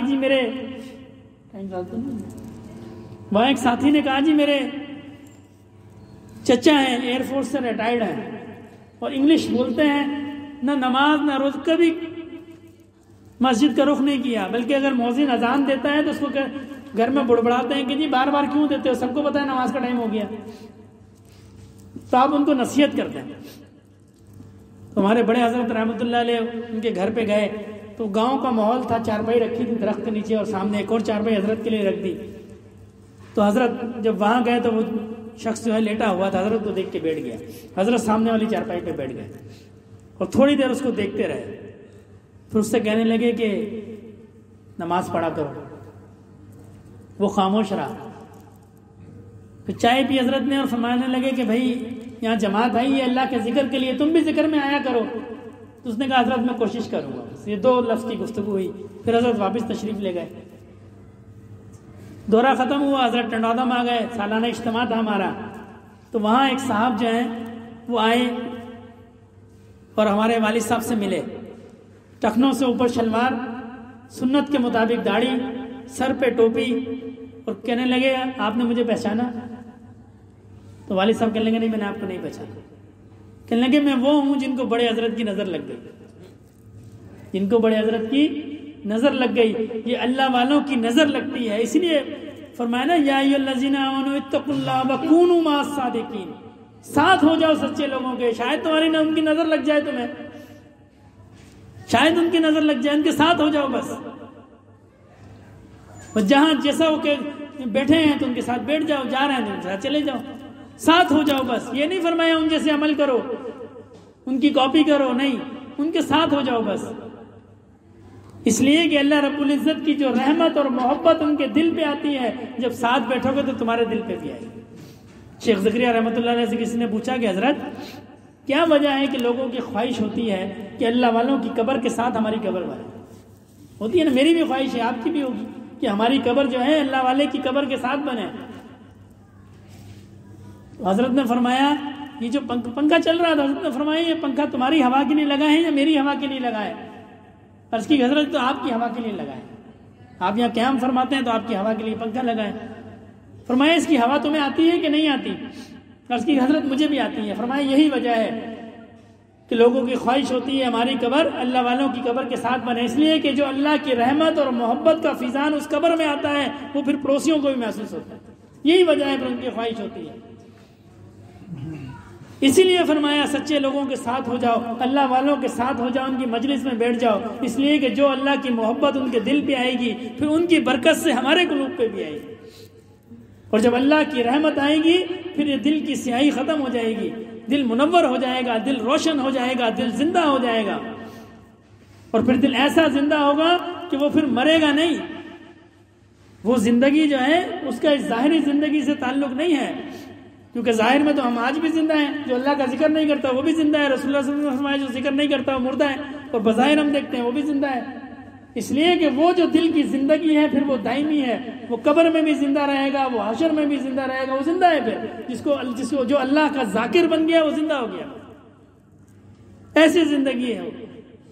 ہمارے بڑے حضرت رحمۃ اللہ علیہ کو کسی نے فرمایا کہ جی فلاں قبر سے اللہ اللہ کی آوازیں آتی ہیں، فلاں قبر ہے وہاں سے اللہ اللہ کی آوازیں آتی ہیں۔ اللہ پاک دکھاتے ہیں نا امت کو، مخلوق کو دکھاتے ہیں، دیکھو تاکہ مشاہدہ ہو۔ فرمایا اللہ اللہ کی آوازیں آتی ہیں۔ حضرت وہاں تشریف لے گئے، مراقبہ کیا، اور پھر سالکین سے فرمایا یہ جو شخص اس قبر کے اندر ہے اس کا سر سلامت ہے، اس لیے کہ یہ زبان سے اللہ کا ذکر کیا کرتا تھا، اس کی برکت ہے، اللہ نے اس کے سر کو سلامت رکھا۔ اگر یہ دل سے اللہ کا ذکر کرتا ہے اللہ اس کے جسم کو بھی سلامت رکھتا، اللہ اس کے جسم کو بھی سلامت رکھتے اگر یہ دل سے اللہ کا ذکر کرتا۔ کیوں کہ دل کی سلامتی پہ پورے جسم کی سلامتی ہے۔ انسان کا اگر دل ٹھیک ہو گیا پورا جسم ٹھیک ہو گیا۔ بات لمبی ہو جائے گی، وقت بھی کم ہے، تو دل پہ محنت کی ضرورت ہے۔ اسی لیے اللہ والے کیا کرتے ہیں؟ دل پہ محنت کرتے ہیں، یہ دل میں اللہ اللہ کراتے ہیں، دل سے محنت کرتے ہیں۔ دل ٹھیک ہو گیا، آنکھیں بھی ٹھیک ہو گئی، ہاتھ بھی ٹھیک ہو گئے، پاؤں بھی ٹھیک ہو گئے۔ دل کیا کرتا ہے؟ خون کو پمپ کرتا ہے۔ جب دل ذاکر ہو گیا، اس میں جو خون گیا وہ ذاکر ہو گیا، پھر وہ آنکھ میں جائے گا، آنکھ غلط نہیں دیکھے گی، ہاتھ میں جائے گا، ہاتھ غلط نہیں اٹھیں گے، پاؤں میں جائے گا، پاؤں غلط نہیں چلیں گے۔ کیسے چلیں گے؟ جب اس کے اندر خون اللہ کے ذکر والا ہے، ذاکر خون ہے اس کے اندر، کیسا غلط چلے گا وہ؟ اسی لیے رسول اللہ صلی اللہ علیہ وسلم نے فرمایا ان فی الجسد مضغۃ اذا صلت صلى الجسد كله واذا فسدت فسد الجسد كله ولا وهي القلب، کہ دل ٹھیک ہو گیا پورا جسم ٹھیک ہو گیا، دل ذاکر ہو جائے گا پورا جسم ذاکر ہو جائے گا اس کا۔ اللہ والے دل پہ محنت کرتے ہیں، تو دعا فرمائے اللہ رب العزت ہمیں اللہ والوں کی صحبت نصیب فرمائے، اپنے ذکر کی توفیق نصیب فرمائے۔ یہ وقت بڑا مختصر ہے اور قلیل ہے، اس زندگی کا کوئی بھروسہ نہیں ہے، یہ آج ختم ہو جائے کل ختم ہو جائے، ضروری نہیں ہے کہ ہم اگلی مجلس میں یہاں موجود ہوں۔ کوئی کہہ سکتا ہے جی میں موجود ہوں گا؟ نہ میں کہہ سکتا ہوں نہ آپ کہہ سکتے ہیں، کوئی بھی نہیں کہہ سکتا۔ اس زندگی کا کیا بھروسہ ہے؟ یہ تو بونس ہے، مہلت ہے، مہلت کا تو کوئی وقت نہیں ہوتا، معین وقت تو گزر چکا ہے، تو مہلت ہے، جب چاہیں گے اللہ پاک اپنے پاس بلا لیں گے۔ تو دعا فرمائیں کہ ہمیں اللہ کے پاس جانے سے پہلے ہم اللہ کو پیارے ہو جائیں. ہم کہتے ہیں نا جو مر جاتا ہے اس کے بارے میں کہتے ہیں جی اللہ کو پیارا ہو گیا. پتہ نہیں وہ تو پیارا ہوا کہ نہیں ہوا, لیکن ہم کہتے ہیں جی اللہ کو پیارا ہو گیا. تو خوش قسمت تو وہ ہے جو زندگی میں اللہ کو پیارا ہو جائے, جو زندگی میں اللہ کو پیارا ہو جائے, جس کی صورت رسول اللہ صلی اللہ علیہ وسلم کی صورت جیسی بن جائے, جس کی سیرت رسول اللہ صلی اللہ علیہ وسلم کی سیرت جیسی بن جائے. کیونکہ یہی وہ رستہ ہے جو اللہ کو محبوب بناتا ہے. یہی وہ رستہ ہے نا, رسول اللہ صلی اللہ علیہ وسلم کی جو سیرت ہے, جو آپ کا نقشہ ہے, یہ نقشہ وہ ہے جو اللہ کو پسند ہے, وہ ظاہر کا ہو یا باطن کا ہو. کوئی اور نقشہ اللہ کو پسند نہیں ہے. ہم اس دنیا سے اگر کوئی اور نقشہ لے کے جائیں گے, یہود و نصارہ کا نقشہ لے کے جائیں گے, ان کی عادات لے کے جائیں گے, ان کے چہرے لے کے جائیں گے, وہ سب وہاں ریجیکٹ ہو جائیں گے. کیونکہ وہاں کون سا نقشہ چلتا ہے؟ وہاں محمدی نقشہ چلتا ہے. جو رسول اللہ صلی اللہ علیہ وسلم کا حلیہ ہوگا وہ اس حلیے سے میچ ہوگا. ٹھیک ہے, یہ پاس ہے تو نقل, لیکن پاس ہے. اللہ اپنے نیک بندوں کی نقل پہ بھی پاس کرتے ہیں. حضرت موسیٰ علیہ السلام سے جو جادوگر لڑنے آئے, فرعون کو دعوت دی تو اس جادوگروں کو سمجھتا تھا کہ شاید جادوگر ہیں, تو جادوگروں کو لے آیا. تو وہ جادوگر حضرت موسیٰ علیہ السلام جیسا لباس بنا کے آ گئے, نقل اتارنے کے لیے, طنز کے لیے, مزاح کے لیے. حضرت موسیٰ علیہ السلام کا انہوں نے چوغا پہنا اسی طرح کا اور آ گئے. تو اللہ نے ان کو ایمان کی نعمت دے دی. موسیٰ علیہ السلام نے عرض کی, اللہ پاک میں تو فرعون کے لیے آیا تھا دعوت دینے کے لیے, اور مسلمان یہ جادوگر ہو گئے. فرمایا انہوں نے تم جیسا حلیہ اختیار کیا. کیسا حلیہ اختیار کیا؟ موسیٰ علیہ السلام جیسا حلیہ اختیار کیا. اگر اللہ موسیٰ علیہ السلام جیسا حلیہ اختیار کرنے پر جادوگروں کو ہدایت دے سکتے ہیں, تو ہمیں نبی کریم صلی اللہ علیہ وسلم جیسا حلیہ اختیار کرنے پر معاف نہیں کر سکتے؟ تو ہم حلیہ تو اختیار کر سکتے ہیں نا. اپنی صورت تو رسول اللہ صلی اللہ علیہ وسلم کی صورت جیسی کر سکتے ہیں نا. کہ یہ بھی مشکل کام ہے, یہ تو بڑا آسان کام ہے. ہمیں پتہ ہے رسول اللہ صلی اللہ علیہ وسلم کی کیا کیا سنتیں ہیں, آپ کی صورت مبارکہ کیسے تھی, آپ کا چلنا کیسا تھا, آپ کا بیٹھنا کیسا تھا, آپ کی عادات مبارکہ کیا تھی. ہم ان کو کاپی تو کر سکتے ہیں. ہم اپنی صورت رسول اللہ صلی اللہ علیہ وسلم کی صورت جیسی بنائیں گے. قبر میں ہم کہہ سکتے ہیں یا اللہ ہمارے ہاتھ میں صورت کو بنانا تھا, ہم نے اپنی صورت رسول اللہ صلی اللہ علیہ وسلم کی صورت جیسی بنا لی, آپ ہمیں معاف کر. سیرت ہمارے پاس نہیں تھی, ہمارے بس میں نہیں تھا ہمارا دل. کم لوگ ہوتے ہیں جن کے بس میں ان کا دل ہوتا ہے. دل تو اللہ کے بس میں ہے. اللہ تعالیٰ فرماتے ہیں دل میرے ہاتھوں میں ہے, میں جب چاہتا ہوں دل کو پھیر دیتا ہوں. تو ہم صورت بنا کے اگر اس دنیا سے چلے گئے تو میں سمجھتا ہوں یہ بھی کامیابی ہے. ہو سکتا ہے اللہ پاک اس صورت کی برکت سے, کہ اس کی صورت میرے حبیب کی میرے محبوب کی صورت سے ملتی ہے, جاؤ بھائی تم معاف ہو, تمہیں معافی ہے. تو صورت تو بنا سکتے ہیں. یہ تو ہم آج عہد کر سکتے ہیں کہ ہماری صورت جو ہے وہ رسول اللہ صلی اللہ علیہ وسلم کی صورت جیسی بنائیں گے ہم. اور پھر کوشش کریں گے ہم اپنی سیرت بھی رسول اللہ صلی اللہ علیہ وسلم کی, ہم اپنے ظاہر کو ٹھیک کریں گے, اللہ ہمارے باطن کو ٹھیک کر دیں گے.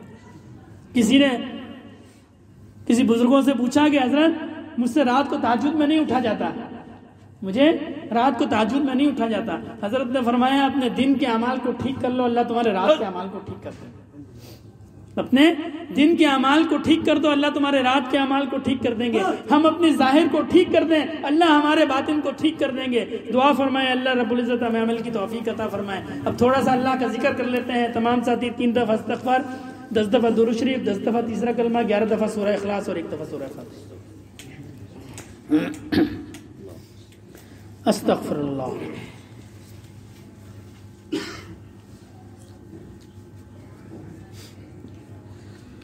سبحان اللہ والحمد للہ ولا الہ الا اللہ واللہ اکبر ولا حول ولا قوة.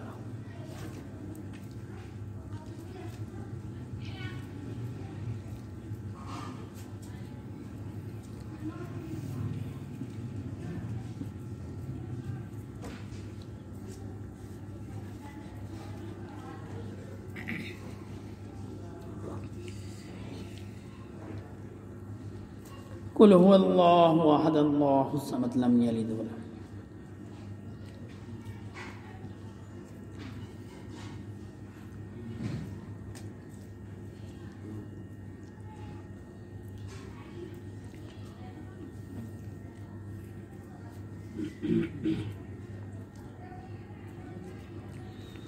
صلی اللہ علیہ طہ وبارک وسلم.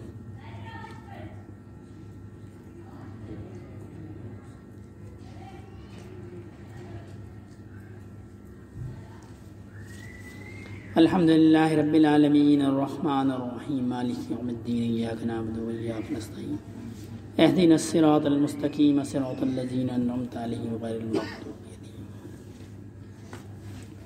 علیہم الحمدللہ رب العالمین والصلاة والسلام علی سید المرسلین۔ یہ اللہ پاک جو پڑھا گیا اس کا ثواب نبی کریم صلی اللہ علیہ وسلم کی بارگاہ عالیہ میں پیش فرمائیے۔ آپ کے طفیل جملہ صحابہ کرام، سلسلہ عالیہ نقشبندیہ کے جملہ شیوخ و اعزام، خصوصاً میرے دادا رحمۃ اللہ علیہ کے نام اعمال میں داخل فرمائیے۔ یا اللہ پاک اس کا ثواب جملہ مسلمان مردوں اور عورتوں، زندہ اور مردہ، سب کے نام اعمال میں داخل فرمائیے۔ اللہم صلی علی سیدنا مولانا محمد صلاۃ تنجینا بہا من جمیع الاحوال والآفات وتقضی لنا بہا جمیع الحاجات وتطہرنا بہا من جمیع السیئات وترفعنا بہا عند اعلی الدرجات وتبلغنا بها أقصى الغايات من جميع الخيرات في الحياة وبعد الممات إنك على كل شيء قدير سبحان ربك رب العزة عما يصفون وسلام على المرسلين والحمد لله رب العالمين آمین برحمتک یا اللہ۔ تمام ساتھی آنکھوں کو بند کر لیں، چہرے پہ کپڑا یا رومال ڈال لیں، اپنی توجہ دل کی طرف اور دل کی توجہ اللہ رب العزت کی ذات کی طرف۔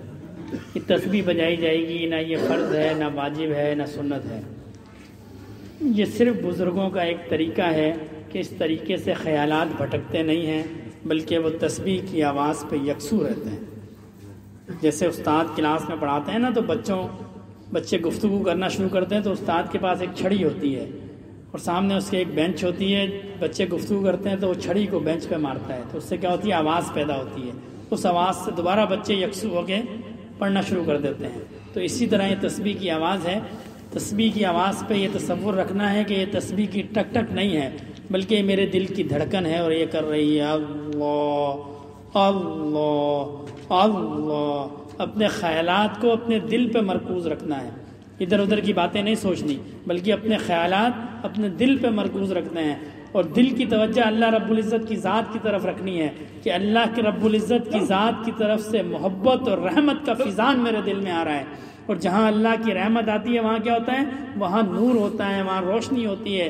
تو اللہ کی رحمت کی برکت سے ہمارے دل میں جو گناہ ہیں ان کی ظلمت دور ہو جائے گی۔ حدیث شریف کا مفہوم ہے نا، بندہ گناہ کرتا ہے تو دل پہ سیاہ دھبا پڑتا ہے، اور دوسرا گناہ کرتا ہے تو پھر سیاہ دھبا پڑتا ہے۔ آج ہم گناہ کر کر کے ہم نے اپنا دل سیاہ کر لیے، جب ہم اللہ کو یاد کریں گے تو اللہ کا نور آئے گا اور نور اس سیاہی کو دور کرے گا۔ تو اپنی توجہ دل کی طرف رکھنی ہے۔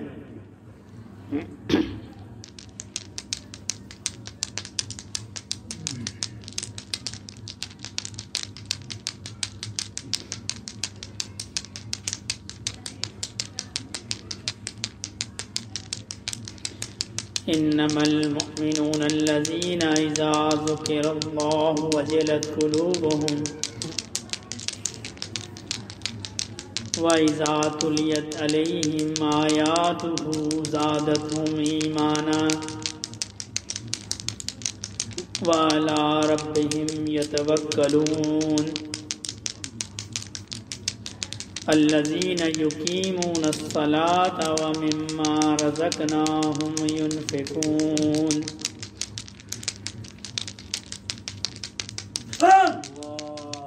اللہ اللہ اللہ۔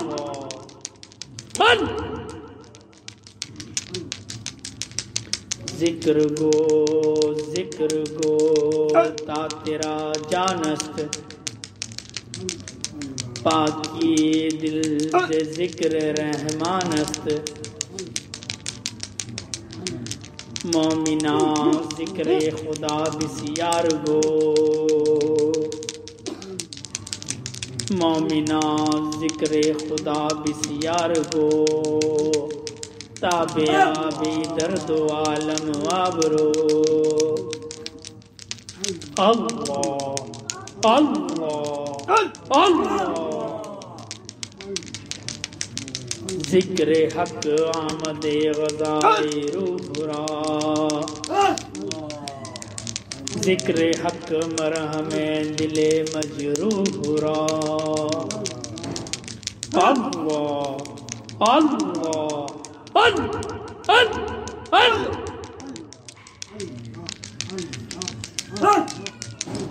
نہ دنیا سے نہ دولت سے نہ گھر آباد کرنے سے، نہ دنیا سے نہ دولت سے نہ گھر آباد کرنے سے، سکون دل کو ہوتا ہے اللہ کو یاد کرنے سے۔ اللہ اللہ اللہ۔ عزیزو دوستو یارو یہ دنیا دار فانی ہے،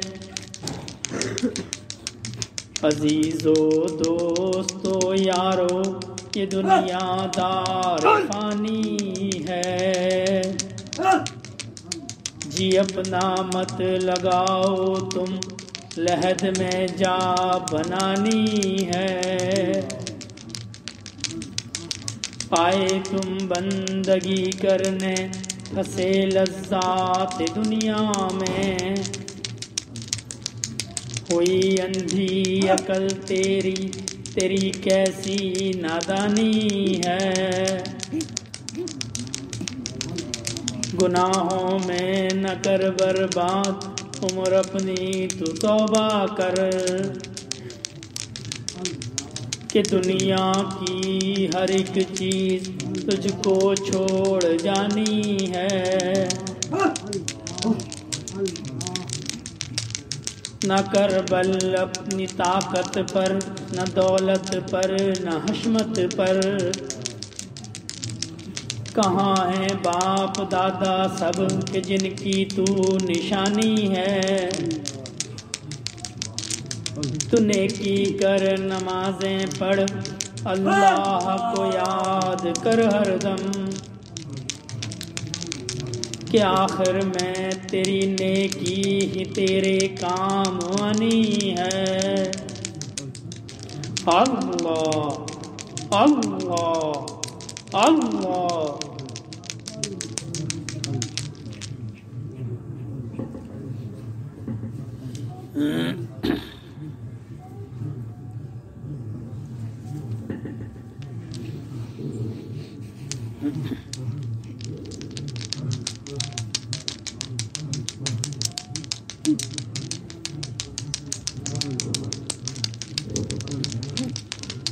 آباد رہے ہر دم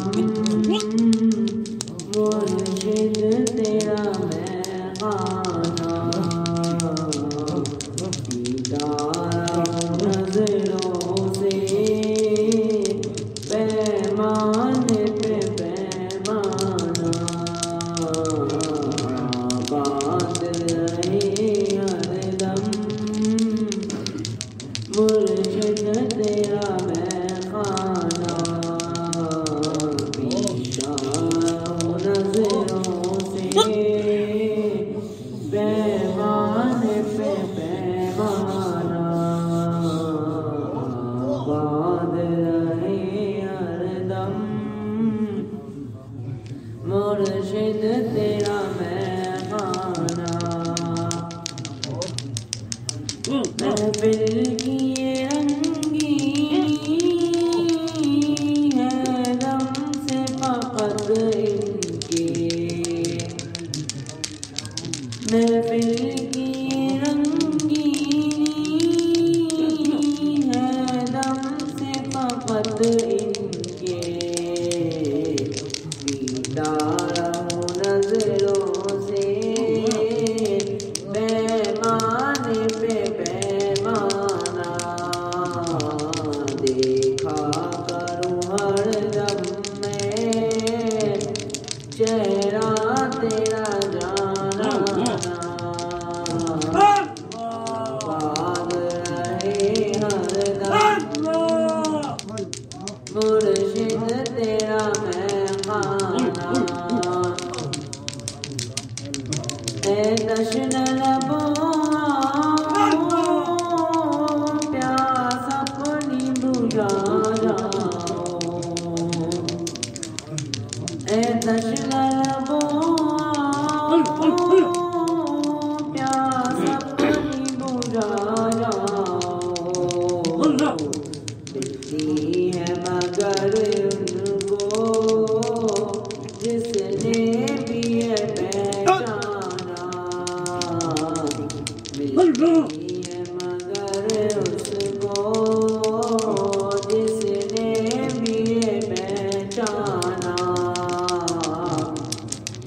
میٹا رہوں نظروں سے پیمانے پہ پیمانہ آباد رہے ہر دم مرشد تیرا میں خانہ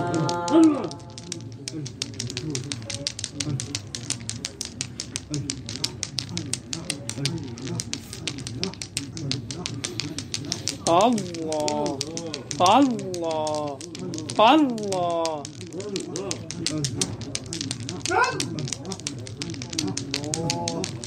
میرا دل بدل دے میرا دل بدل دے میرا دل بدل دے میرا غفلت میں ڈوبا دل بدل دے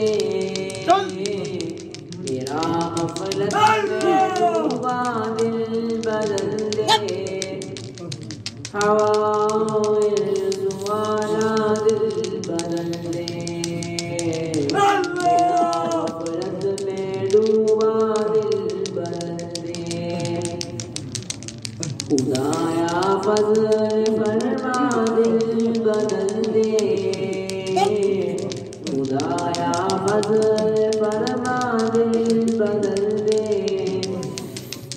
بدل دے دل کی دنیا دل بدل دے میرا غفلت میں ڈوبا دل بدل دے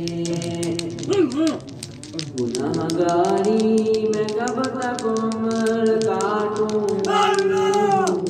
گناہگاری میں کب تک عمر کاٹوں بدل دے میرا رستہ دل بدل دے سنوں میں نام تیرا دھڑکنوں میں سنوں میں نام تیرا دھڑکنوں میں مزہ آ جائے مولا دل بدل دے میرا غفلت میں ڈوبا دل بدل دے ہٹا لوں آنکھ اپنی ماں سوا سے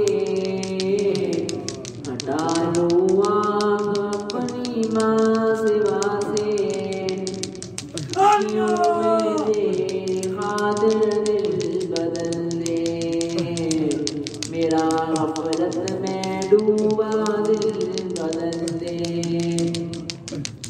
پڑا ہوں تیرے در پہ دل شکستہ پڑا ہوں تیرے در پہ دل شکستہ رہوں کیوں دل شکستہ دل بدل دے میری فریاد سن لے میرے مولا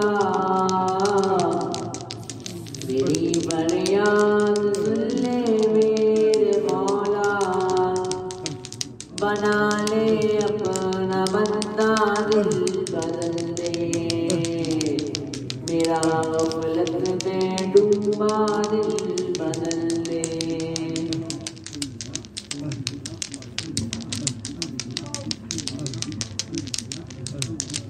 اللہ اللہ اللہ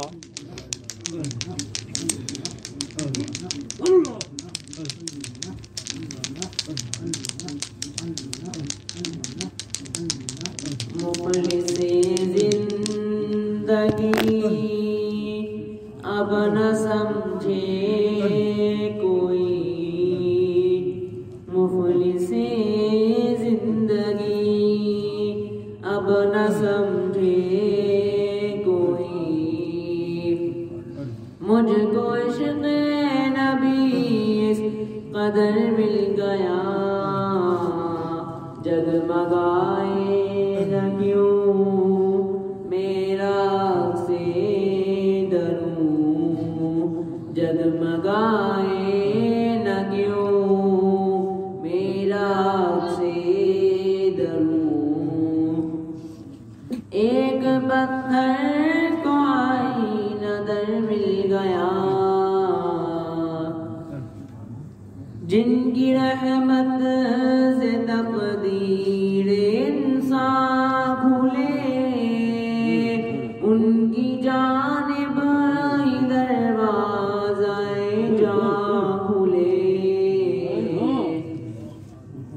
جن کی رحمت سے تقدیر انسان کھلے، ان کی جانب ہی دروازہ جاں کھلے، جان عمر رواں لے کے جاتی کہاں، جان عمر رواں لے کے جاتی کہاں، خیر سے مجھ کو خیر البشر مل گیا،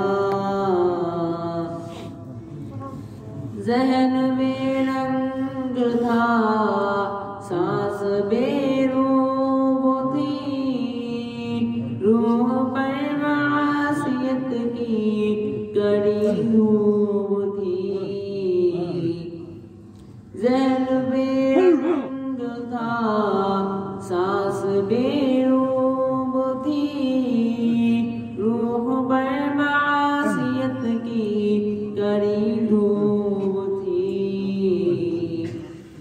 ان کے چشم غنی رونق جاں بنی، ان کے چشم غنی رونق جاں بنی، چھاؤں جس کی غنی وہ شجر مل گیا،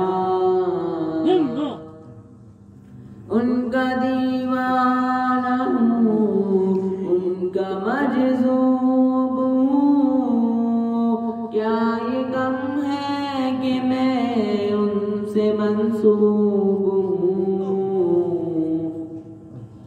ان کا دیوانہ ہوں، ان کا مجذوب ہوں، کیا یہ غم ہے کہ میں ان سے منسوب ہوں، سرحد حشر تک جاؤں گا بے دھڑک، سرحد حشر تک جاؤں گا بے دھڑک، مجھ کو اتنا تو زیادہ سفر مل گیا، جب سے مجھ پر ہوا مصطفیٰ کا کرم، بن گیا دل مظفر چراغ حرم، جب سے مجھ پر ہوا مصطفیٰ کا کرم، بن گیا دل مظفر چراغ حرم، زندگی پھر رہی تھی بھٹکتی ہوئی، زندگی پھر رہی تھی بھٹکتی ہوئی، میری خانہ بدوشی کو گھر مل گیا، مفلس زندگی اب نہ سمجھے کوئی، مجھ کو عشق نبی اس قدر مل گیا، جگمگائے نہ کیوں میرا سے دروں، ایک پتھر کو آئینہ در مل گیا،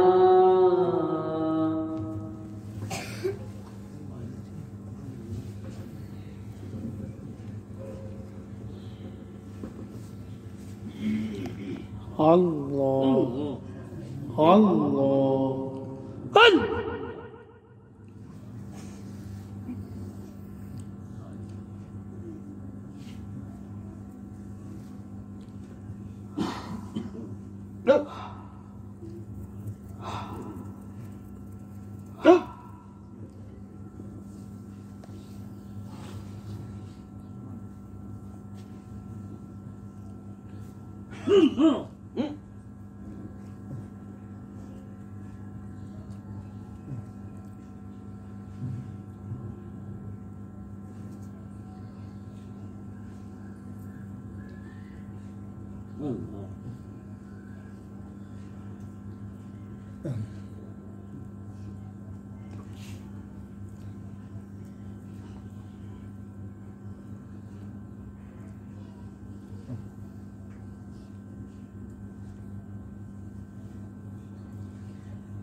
دعائے خیر الحمدللہ رب العالمین الرحمن الرحیم مالک یوم الدین ایاک نعبد و ایاک نستعین اہدنا الصراط المستقیم صراط الذین انعمت علیہم غیر المغضوب علیہم ولا الضالین ربنا ظلمنا انفسنا وان لم تغفر لنا وترحمنا لنكونن من الخاسرین ربنا لا تؤاخذنا ان نسینا واخطانا ربنا ولا تحمل علينا إصرا كما حملته على الذين من قبلنا ربنا ولا تحملنا ما لا طاقة لنا به واعف عنا واغفر لنا وارحمنا أنت مولانا فانصرنا على القوم الكافرين اللهم إنا على ذكرك وشكرك وحسن عبادتك اللهم إنك عفو تحب العفو فاعف عنا ربنا آتنا في الدنيا حسنة وفي الآخرة حسنة وقنا عذاب النار اللهم إنا على ذكرك وشكرك وحسن عبادتك اللهم اغفر لنا قبل الموت وارحمنا عند الموت ولا تعذبنا بعد الموت ولا تحاسبنا يوم القيامة انک علی کل شیء قدیر۔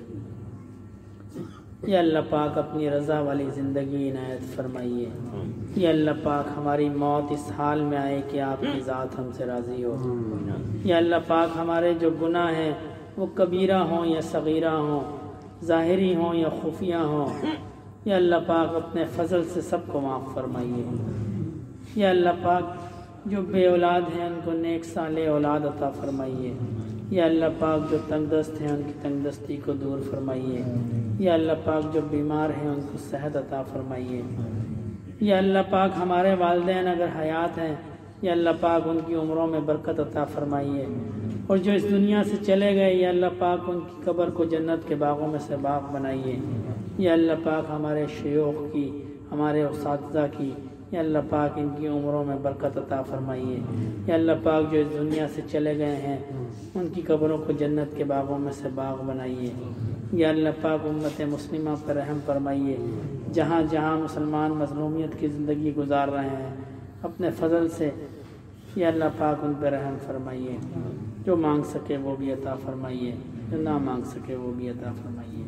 اللہم صلی علی سیدنا و مولانا محمد صلاة تنجینا بها من جمیع الاحوال والآفات وتقضی لنا بها جمیع الحاجات وتطهرنا بها من جمیع السیئات وترفعنا بها عندك اعلی الدرجات وتبلغنا بها اقصى الغایات من جمیع الخیرات فی الحیاة وبعد الممات انك على كل شيء قدیر۔ سبحان ربک رب العزت عما یصفون وسلام علی المرسلین والحمد للہ رب العالمین آمین برحمتک یا ارحم الراحمین۔ Tiene para seis mojados. La música anda ختم لگو عشان